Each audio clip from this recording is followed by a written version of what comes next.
जब परीक्षित पुत्र राजा जन्मेजय ने सर्प यज्ञ किया तो सर्पों का अंत किस प्रकार रुका, आइए जानते हैं। महाभारत के अनुसार परीक्षित अर्जुन के पौत्र और अभिमन्यु और उत्तरा के पुत्र थे। जब परीक्षित हस्तिनापुर के राजा थे तब वो आखेट के लिए वन में गए। जंगल में जानवरों के पीछे दौड़ने के कारण उन्हें प्यास लगी तो वो पानी की तलाश में समीक ऋषि के आश्रम पहुंच गए। वहां उन्होंने देखा कि समीक ऋषि आंखें बंद किए हुए ध्यान में लीन है। प्यास से व्याकुल राजा परीक्षित ने उनसे पानी मांगा, मगर ध्यान में होने के कारण समीक ऋषि कुछ भी जवाब नहीं दे सके।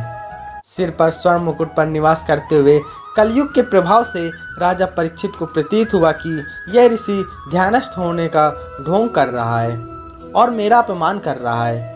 इस पर परीक्षित को गुस्सा आ गया और उन्होंने पास पड़े एक मरे हुए सांप को ऋषि के गले में डाल दिया।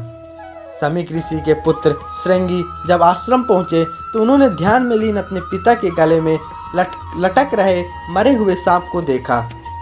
उन्हें पता चला कि इसके पीछे राजा परीक्षित का हाथ है। नाराज होकर श्रृंगी ने राजा परीक्षित को श्राप दिया कि आज से ठीक 7वें दिन नागराज तक्षक के काटने से तुम्हारी मृत्यु हो जाएगी। श्रृंगी के शाप के बाद परीक्षित सांपों से खुद को दूर रखने की कोशिश करने लगे, मगर ठीक 7वें दिन फूलों की टोकरी में छुपकर आए तक्षक नाग ने राजा परीक्षित को काट लिया और उनकी मृत्यु हो गई। अब इस घटना की जानकारी राजा तक्षक के पुत्र जन्मेजय को लगी। जन्मेजय पांडव वंश के आखिरी राजा थे। उन्होंने तक्षक नाग से बदला लेने का संकल्प लिया।